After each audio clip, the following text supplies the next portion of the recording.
여러분 안녕하세요. 11월 31일 여의도 펀드매니저TV 금일 시장 전망 및 투자 전략 시작하도록 하겠습니다. 네, 오늘은 미국 시장이 좀 찌글찌글하죠. 어제도 그렇지만 크게 오르거나 내리지도 않으면서 찌글찌글한데 GDP 속보치 다음에 추정치가 발표됐는데 5.2를 기록했습니다. 여기에 내일 발표될 PCE가 낮게만 나온다면 전형적인 골디락스인데 이 골디락스에 대한 예상치 치고는 주가가 크게 오르지 않고 오히려 하락하는 모습도 나타났는데 이미 선반영이 된 그럴 가능성, 이 선반영이 된 가능성에 대해서 시장이 이제 어느 정도 좀 쉬어가는 거죠. 너무 급하게 많이 올랐기 때문에 높은 GDP와 낮은 PC 물가나 이런 디스인플레이션 이런 것들이 합쳐져 골디락스인데 선반영이 됐다. 선반영된 이후로 추가로 레벨업을 하기 위해서 좀 쉬어가는 그러한 모습이다. 여기에 이제 레벨업을 할 수 있는 유일하게 우리가 보이는 게 첫째는 금리 인하 가능성, 그렇죠. 내년 2분기가 아니라 1분기에 땡겨서도 할 수 있다, 이런 이야기가 있고, 두 번째는 기업들의 실적 상승과 경기 침체가 벗어나는 모습, 세 번째는 전쟁 같은 것들이 세상을 머리 아프게 했던 것들이 다 해결되는 그런 모습. 이렇게 한 단계, 두 단계, 세 단계 점프 가능성은 충분히 남아 있습니다. 한 번 더 상승을 하기 위한 쉬어가는 휴식기다. 에너지를 축적하고 12월에 들어오면 다시 상승할 가능성도 있기 때문에 너무 부정적으로 볼 필요는 없다. 개인적으로 그렇게 생각합니다. 어제 우리 한국 시장은 전형적으로 외국도 도 선물이 현물을 가지고 노는 그러한 외국도 도 현상이 나타났습니다. 그래서 그 공매도를 막아놓으니까 이제 외국인들이 현물과 선물을 이용해서 시장을 교란하는 거죠. 갑자기 어제 보니까 노봇주를 팔아버리고 2차전지주를 사는 그런 모습도 나타나고 현물을 샀다 팔았다 하면서 헷갈리게 하고 개인 투자가들이 방어할 수 없는 그러한 모습, 자기들만의 전형적인 죽특기의 장으로 한국 시장이 끌려가는 듯한 느낌, 이런 어지러운 장이 어제 펼쳐졌습니다. 네, 금일 시장 전망 및 투자 전략 같이 알아보도록 하겠습니다. 출발하시죠. 구독, 좋아요 많이 눌러주십시오. 네, 금일 시장 추이는 제가 아직 장이 끝나지 않아서 아직 늦지는 않았습니다. 네, 금일 시장 키포인트 한번 봅시다. 오펙 플러스가 오늘 생산량을 하루 100만 배럴을 추가 감산 검토를 하겠다. 오펙과 산유국과 비산유국을 합쳐서 오펙 플러스를 만들었는데 사우디아라비아는 추가 감산을 하자. 근데 좀 나이지리아와 아프리카 쪽은 그러지 말자. 우리 반대한다.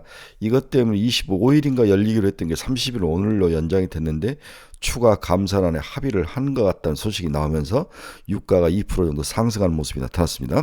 그래서 WTI가 어제에 의해서 오늘로 2.19% 상승하며 78달러까지 상승하는 그런 모습. 오펙 플러스의 감산 조치와 그 다음에 미국 경기가 생각보다 나쁘지 않다, 이런 이야기들이 섞이면서 유가를 다시 끌고 올라오는 모습이 있는데 일단 80달러 아래니까 좀 지켜봐야 될 것 같아요. 이렇게 된다면 또 이제 인플레이션에 대해서 잘 잡혀가는 인플레이션을 다시 들쑤셔 놓는 게 아닌가, 이런 우려감이 당연히 미국 시장에서는 다시 드러날 수가 있겠죠. 80달러를 넘어갈지 말지를 좀 지켜봐야 될 것 같아요.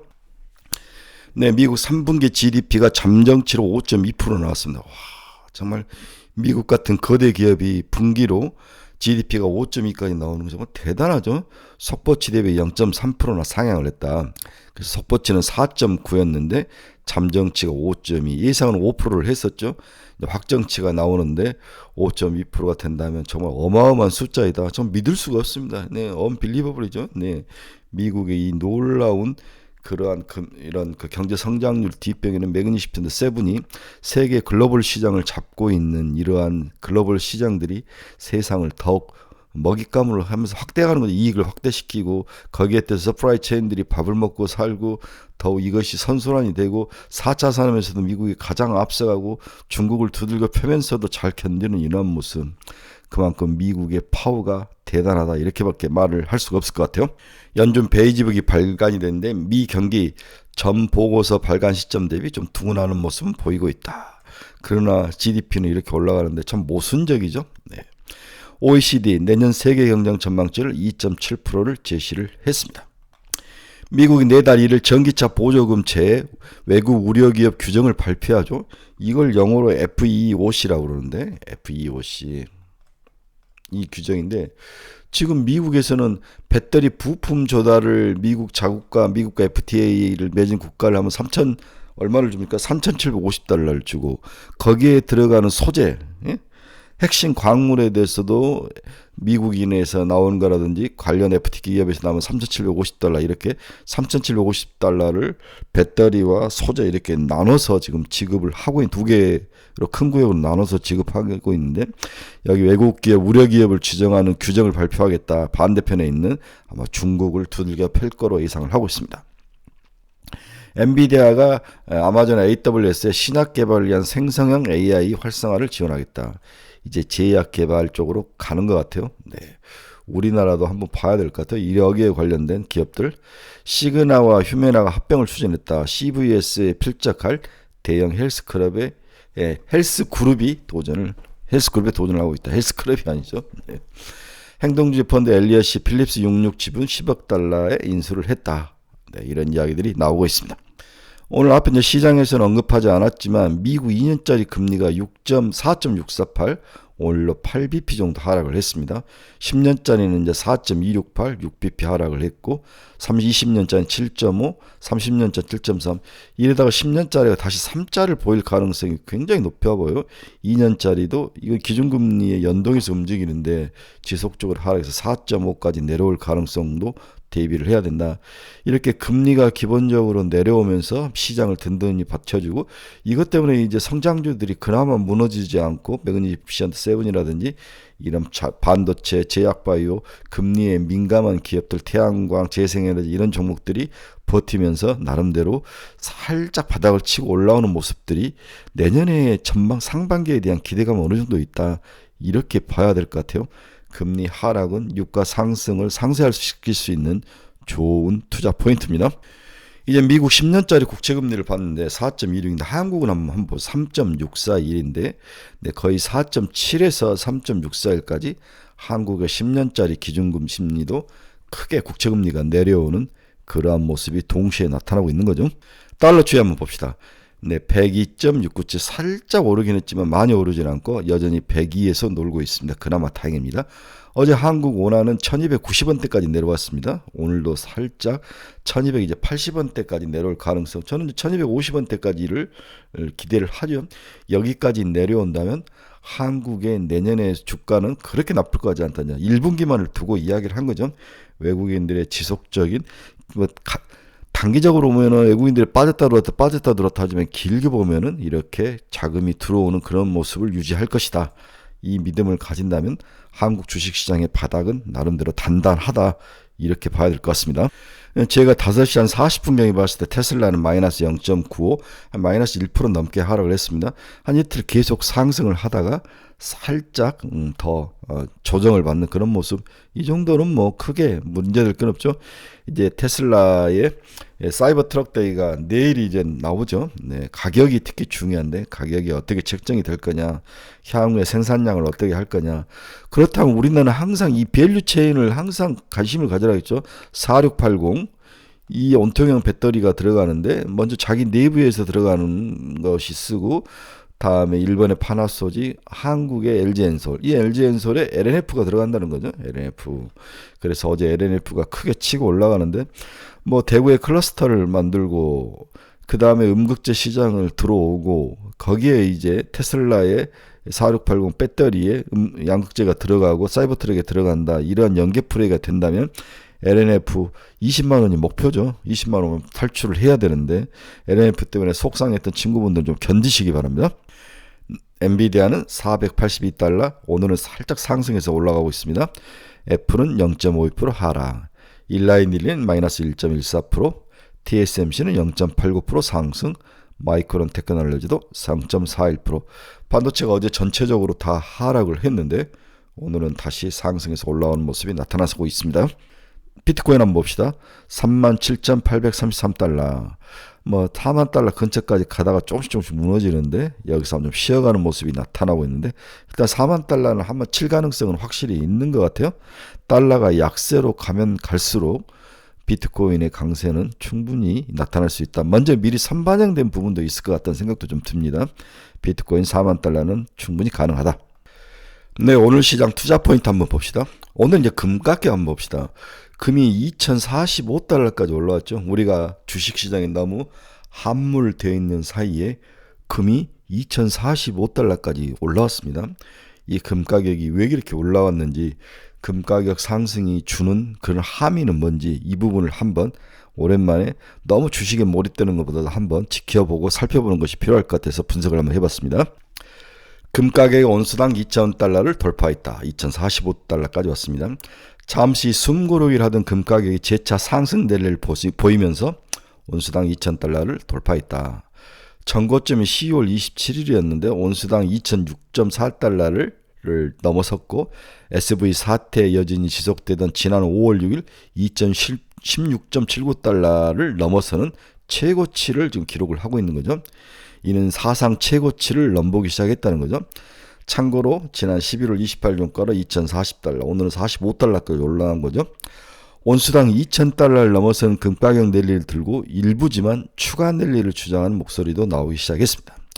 2,500달러, 3,000달러까지도 상승을 할 수 있다. 이렇게 논리를 펼치고 있는데, 대체 최근에 왜 금이 올라가는지 그 부분의 원인이 중요하죠. 원인 파악을 좀 해보도록 하겠습니다. 일반적으로 금이 올라가는 원인은 우선 최근 금 가격 랠리 배경으로 금리 및 달러 가격 안정과 각종 지정학적 불안감, 그리고 일부 국가 중앙은행의 금매수 확대, 수급, 이렇게 세 가지를 지적하고 있는 거죠. 금리가 내려가고 달러가 하락을 하고, 그다음 지정학적 불안감이 지속되고 있고, 그리고 일부 국가가 금을 갖다 채우고 있는 모습, 중국, 싱가포르, 폴란드 이 중앙은행들이 금매수를 했다는 거죠. 여러 요인이 섞여 있는데, 이들 원인을 종합해 보면 금이 지니고 있는 모든 성격, 즉 안전자산의 가치, 달러가 하락했을 때 달러 해지 수요, 그리고 상품, 위험자산 수요가 복합적으로 반영된 결과라고 볼 수 있다. 이게 표면적인 이유라는 거죠. 그러나 최근 금 가격 랠리는 좀 더 중장기 관점에서 바라보면 다른 이유를 찾을 수가 있다는 겁니다. 우선 중기적 관점에서 2015년 이후 금 가격 랠리는 안전자산 및 유동성 확대, 그리고 인플레이션에 의해서 좌우가 됐습니다. 그렇죠? 그 글로벌 시장에서 불안한 모습, 크레딧에 문제가 생길 때는 안전자산 플라이트 퀄리티로 금으로 많이 갔었고, 또 유동성이 확대되면서 인플레이션이 발생할 때 이를 대비하기 위해서 금을 많이 샀죠. 또한 미중 갈등이나 코로나19 팬데믹, 이로 인해서 유동성 확대, 이러한 요인이 있는 2019년에서 20년 랠리 때 금 가격이 올라갔고, 또 러시아와 우크라이나의 전쟁, 또 인플레이션을 우려했다는 22년 상반기에 금 가격이 상승하는 모습, 이런 요인들이 작용을 하면서 금 가격이 올라왔죠. 그리고 미국의 SV 사태, 이때는 유동성을 풀 수밖에 없는 사태, 이렇게 하이퍼 인플레이션 우려에 대한 기반한 2022년의 상승, 이렇게 상승 원인들이 각각 있었습니다. 그런데 최근 금 가격 랠리는 이전 변수로는 설명하기 힘든 랠리라고 봐야 될 것 같아요. 현 랠리를 설명하기 위해서는 초창기 추이를 한번 살펴볼 필요가 있다. 1960년 이후 금 가격 슈퍼 랠리는 이번을 포함해서 총 4차례가 나타났는데, 1970년대는 미국의 금태한 정지 사례 때 금 가격이 올라갔고, 1985년 플라자 합의 사태 때 금 가격이 올라갔고, 그리고 2000년대는 닷컴 버블과 중국 붐 사례 때 금 가격이 올라간 거죠. 그때는 유동성이 너무 많이 풀렸기 때문에. 그리고 최근에 2019년 이후 현재까지 금 랠리로 슈퍼 랠리 이렇게 요약을 할 수 있는데, 이번 랠리를 제외하고 세 차례의 과거 금 가격 슈퍼 랠리 공통점은 달러와 초약세였다는 거예요. 즉, 돈을 많이 푼다든지 어쩔 수 없이 한다든지 이럴 때 이제 돈을 풀 수밖에 없을 때 달러가 약세로 가는데, 이 달러와 약세가 가장 금 가격을 올렸던 세 번의 요인이었다는 거죠. 네. 그런데 2019년부터 지금까지 금 가격 상승은 달러와 약세로는 좀 표현할 수 없는 그 무엇이 있다는 거죠. 경기 영향도 무시할 수 없지만 장기간 달러와 초약세 현상이 금 가격의 슈퍼 랠리의 촉매제 역할을 과거에는 했다는 거죠. 이 부분은 부인할 수 없습니다. 이런 측면에서 2019년부터 달러와 강세 흐름 속에서도 랠리를 보이고 있는 이번 금 가격 랠리는 다소 특이한 케이스다. 그렇죠? 다른 각도에서 이번 금 가격 랠리를 설명한다면, 코로나19를 기점으로 한 유례 없이 풀린 유동성과 수십 년 만에 경험하는 고인플레이션에 따른 인플레이션 해지 수요, 그리고 다양한 갈등 리스크로 인한 안전자산 수용을 지적할 수 있지만, 금, 달러, 그리고 비트코인 동방 랠리를 보이고 있어서 그 설명에는 한계가 있죠. 이와 관련한 이번 금랠리는 이전과는 구분되는 또 다른 요인이 내포되고 있는데 시장에서는 그 요인은 뭐냐? 미국의 부채가 늘고 있다는 거죠. 기존 유동성의 요인, 안전자산 수요, 인플레이션 해지 수요와 함께 미국의 부채의 급증도 중요한 요인 중에 하나로 판단이 되고 있다. 그래서 2019년부터 최근까지 2045달러까지 상승해서 올라온 금랠리 이면에는 과거 유동성이 많이 풀렸을 때 해지 요인, 안전자산 수요, 인플레이션 해지 요인 플러스 미국 부채 급증에 의한 대비책, 해지 수요가 크게 작동을 하고 있는 게 아닌가, 이렇게 시장은 봐야 된다는 거죠. 그래서 미국 부채가 계속 늘어나면서 줄지 않는 모습, 크게 줄지 않는 모습, 이러한 것들에 대한 대비책으로 금이 올라가고 있다. 미국에서는 우리가 알 수 없는 미국의 투자가들이, 전문가들이 금을 사고 있는 원인이지 않을까, 이렇게 시장은 정밀하게 파악을 하고 있습니다. 다시 한번 미국 정부 부채와 금 가격이 강한 상관성을 보이고 있음을 주목을 해야 한다.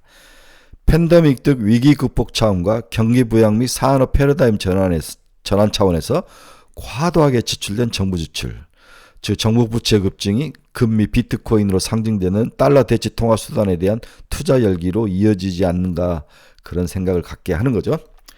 즉 미국 정부 부채 급증이 미국 국가 신용도구 강등에서 보듯 달러화에 대한 신뢰도 약화로 이어지고 있는 분위기가 최근 금 가격 상승의 가장 큰 원인 중에 하나이다. 이렇게 봐야 될 것 같습니다. 여기에 미국과 중국, 미국과 러시아 내 갈등으로 촉발된 신냉전 분위기 혹은 패권 갈등이 나는 리스크도 금 가격 상승에 일조를 하고 있다. 해결이 지금 안 되고 있죠. 부채, 늘어난 부채가 해결이 안 되고 있고, 또한 이러한 글로벌 시장의 갈등, 이런 것들이 생각보다 오래가고 이것들이 미국의 금 가격을 치고 올리는 원인이 되고 있다. 여기다 수급도 들어간 거죠. 역사적 고점은 2089달러였다는 거예요. 지금 45달러, 2020년 8월 7일에 금 가격이 슈퍼내를 이어갈지는 미지수지만 단기적으로 강세 분위기는 이어갈 것으로 전망이 되고 있다. 앞서 언급한 것처럼 금 가격이 온수당 2,500달러를 상회할지는 불투명하지만 금리의 안정에 따른 달러 약세 기대감이 강화되고, 그리고 각종 지정학적 리스크가 해소가 지연이 되는 등 금가격 강세 요인으로 추가로 작용할 여지는 남아 있습니다. 더욱이 미국 경기 침체 리스크가 해소되지 못하고 있는 가운데 미국 정부 부채 확대 우려, 그리고 미중 갈등 지속에 따른 중국의 미 국채 매도와 달러 매수 현상 지속 등도 금가격 강세를 지지하는 공산이 커 보입니다. 금 가격이 추가 늘리는 글로벌 경기 차원에서 긍정적 시그널로 해석되기는 어렵다고 봐야 될 것 같죠. 네. 금 가격 랠리가 좀 진정이 돼야 여기로 빠져나간 돈이 주식시장으로 들어올 가능성이 있기 때문에 금 가격 상승은 주식시장에는 그렇게 반가운 뉴스는 아니다. 이렇게 봐야 될 것 같습니다. 최근에는 금 가격에도 구리 가격도 이제 이렇게 바닥을 치고 올라오는 모습이 보이죠. 네. 구리 가격도 3,800원수당 3,833달러까지 치고 올라오는데, 또 구리 가격은 닥터쿠퍼라 그래서 닥터구리라 그래서 경기가 향후에 좋아지면 구리를 너무 많이 사용하기 때문에 이러한 것들을 보면 구리 가격 상승은 또 경기와 주식시장이 그렇게 나쁜 상황은 또 아닌 것 같아요. 적절한 가격인데 금 가격이 올라가면서 주식시장에 부정적인 요인이 포함이 되고, 구리 가격 상승으로 인해서 주식시장에서 또 경기가 활성화되는 모습이 나타나고, 현재 글로벌 시장은 어떤 잣대 하나로 일관되게 원인을 찾거나 잴 수 없는 그런 복잡하고 구조적으로 믹스된 그런 케이오스, 혼돈의 시대인 것 같아요. 이럴 때일수록 공부를 많이 해야 되고 자기가 생각한 것들을 잘 요약 정리를 해서 자기만의 잣대와 철학을 세우지 않으면 쓸려 내려가는 거죠. 이제 두 번째는 벡터 도기다. 어제 한국 주식시장에서 선물시장이 현물을 가지고 노는 거죠. 이 원인은 공매도를 막아놨기 때문에 외국인이 할 수 있는 플레이는 선물을 이용해서, 현선물을 이용해서 차익거래를 하든 투기거래를 하든 해지거래를 하든 이러한 것들이 시장에서 나타나기 시작했다는 거죠. 그래서 선물이 현물을 가지고 노는 웹도도 현상이 어제 한국에 나타났다. 그렇죠. 이게 이제 하루 만에 끝날 게 아니고 이 공매도가 풀어지기 전까지 계속적으로 나타날 가능성, 시장을 교란할 가능성에 대해서 좀 대비가 필요하다. 이렇게 봐야 될 것 같습니다. 자, 결론 한번 봅시다. 오늘 아침에 끝난 미국 주식시장은 막판 소폭 무너지면서 하락 마감을 했죠. 전일 한국 시장은 종목 간 그리고 현물 선물 간 스위칭 매매가 장 막판 오후장에 강하게 나타나며 노보주가 막 몰락을 하고 2차 전지지가 올라가는 그런 안타까운 모습들이 나타났습니다. 공매도가 금지된 상황에서 외국인과 기관들이 할 수 있는 전략의 끝판왕은 현 선물을 이용해서 시장을 가지고 노는 그러한 전략이죠. 저평가된 선물을 사거나 또 팔거나 현물을 또 사고 연계해서 사거나 팔거나 이렇게 펀드멘탈보다는 어떠한 자기들의 전략, 파생상품 전략에 의해서 움직이는 그러한 모습으로 인해서 한국 개인 투자가들이 포트폴리오를 잘못 잡으면 뒤통수를 맞을 수 있는 그러한 어려운 장이 지속될 가능성이 높아 보입니다. 따라서 우리의 대비책은 자기의 목표, 폭표가 아니라 목표 수준을 낮게 잡아야 되죠. 배트를 좀 작게 잡아야 돼요. 이익을 실현하고 좀 쉬고 자기가 또 그리고 있는 박스권 하단에 오면 그때 또 사서 또 올라가면 작게 먹고 팔고 이렇게 나름대로 단타의 원칙을 정해서 하는 플레이 이외에는 이 어려운 시장에 대응하기는 좀 어려운 게 아닌가 그러한 생각을 좀 해보게 됩니다. 그래서 전일 시장에 나타난 로봇주 마지막 패고 2차 전지 사는 모습은 우리가 자주 또 다른 섹터와 연결돼서도 나타날 가능성도 높아 보인다. 따라서 오늘 로봇주들 좀 섣불리 또 들어갈 필요는 없는 것 같아요. 오히려 로봇주들 오늘 상승해서 올라오면 좀 줄이자. 반대로 일부 포지션을 축소하는 전략을 좀 추천해 드립니다. 내일 PC 물가지수가 발표될 까지 시장은 이렇게 어려울 것 같아요. 그러면 시장 내 변동성을 줄일 수 있는 방법은 PC 물가지수가 발표가 되면서 인플레이션이 다시 낮아지고 한 단계 더 올라오고 그 다음에 내년에 경기 침체를 대비해서 금리를 인하하면 또 한 단계 올라오고 그 다음에 이걸 통해서 미국 기업들이 또 영업이익이나 기업 실적을 회복하고 이러한 과정을 통해서 내년 상반기까지 주가가 한 단계, 두 단계 더 레벨업 될 가능성에 우리가 좀 배팅을 해야 되는 게 아닌가. 따라서 아직 산타넬리는 아직 끝나지 않았다. 좀 길게 보고 투자를 해야 될 것 같습니다. 자, 어려운 장입니다. 2차 전지가 어제 올라가고 노봇이 올라가다 두들겨 맞고 그렇죠. 그 다음에 AI나 이런 종목들은 계속적으로 힘을 발휘하고 HBM 쪽에서 일부 종목들은 강세를 보이고 제약바이오 중에서도 강세를 보이는 모습 그 다음 온갖 잡주들이 횡행하는 모습 속에서 어려움이 참 있는 모습입니다. 하지만 자기들이 가지고 있는 종목을 가지고 지금 거의 다가 이제 마이너스에서 7, 80% 정도 회복을 했는데 여기서 어떻게 할 것인가를 잘 정해야 될 것 같아요. 여기서 어떻게 할 건가 제일 중요한데 저는 원금 근처면 무조건 30에서 50%를 팔아라. 팔고 신고가를 가더라도 팔고 나머지를 가지고 버텨라. 이렇게 강력하게 여러분들에게 조언을 하죠. 다시 한번 70에서 80까지 원금 회복이 되고 이제 90에서 100 사이에 있을 때는 30에서 50%를 꼭 팔고 나머지 50% 가지고 견디든 어떻게 하든 전략을 짜라. 현금을 30에서 50%를 마련하는 게 정말 중요한 시기가 아닐까 그렇게 예상을 해봅니다. 네, 여러분 중에서 투자의 방향성을 잃어버린 친구들 저희 카페로 오십시오. 그리고 종목에 대해서 상담이 필요하신 분들 저희 카페로 오십시오. 매일매일 관심 종목 올려놨습니다. 많이 들어오셔서 저희 카페의 좋은 모습을 같이 향유하시기 바랍니다. 여러분 오늘도 쉽지 않을 장일 것 같습니다. 정신 똑바로 차리고 AI 그렇죠? AI 다음에 2차 전지 중에서 일부 들고 갈 필요도 있는 것 같게 보이고요. 다음에 제가 좀 좋아하는 것은 뭐가 있을까요? 네, 자율주행 자율주행 괜찮아 보이더라고요. 자율주행 여전히 좋아 보이고 그 다음에 일부 제약바이오주 이 정도인데 로봇은 오늘 좀 올라오면 좀 줄여주자. 이 정도로 정리해 볼 수 있을 것 같습니다. 여러분 감사합니다. 내일 아침 뵙도록 하겠습니다.